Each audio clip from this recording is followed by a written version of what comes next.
మేడిగడ్డ బ్యారేజ్లో కుంగిన ప్రాంతం పునరుద్ధరణ బాధ్యత తమది కాదని ఎల్ఎన్టీ ప్రాజెక్ట్ ఈఎన్సీకి సంచలన లేఖ రాసింది. రిపేర్కు అయ్యే ఖర్చు మొత్తం భరించడంతో పాటు అనుబంధ ఒప్పందం చేసుకుంటేనే ముందుకు వెళ్తామని సంస్థ లేఖలో పేర్కొంది.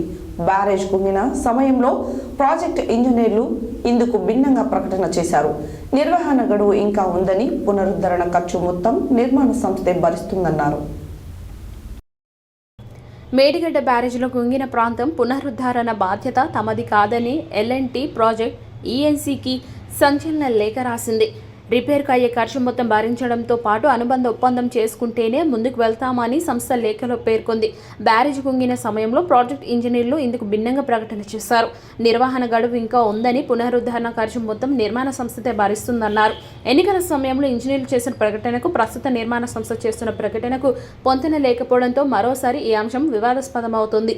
బ్యారేజ్ కుంగిన చోట పిల్లర్స్కి ఏం జరుగుతుందో తెలుసుకోవడానికి, ఆ ప్రాంతంలోకి నీరు రాకుండా మళ్లించేందుకు క్యాఫెట్ డ్యాం నిర్మాణం చేపట్టాల్సి ఉంది. ఇందుకు 55.75 కోట్లు ఖర్చు అవుతుందని, ఈ మొత్తానికి ఒప్పందం చేసుకోవాలని ఎల్ఎన్టీ ఈ నెల 2న కాళేశ్వరం ఈఎన్సీ వెంకటేశ్వర్లకు లేఖ రాసింది.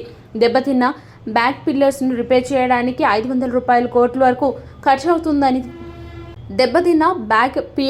రిపేర్ చేయడానికి 500 కోట్ల వరకు ఖర్చు అవుతుందని ఇరిగేషన్ డిపార్ట్మెంట్ పేర్కొంది. తాజాగా ఎల్ఎన్టీ లేఖలో మేడిగడ్డ బ్యారేజ్ పునరుద్ధరణకు అయ్యే ఖర్చు ప్రభుత్వమే భరించాలని స్పష్టం చేయడంతో మరోసారి ఈ అంశం హాట్ టాపిక్గా మారింది.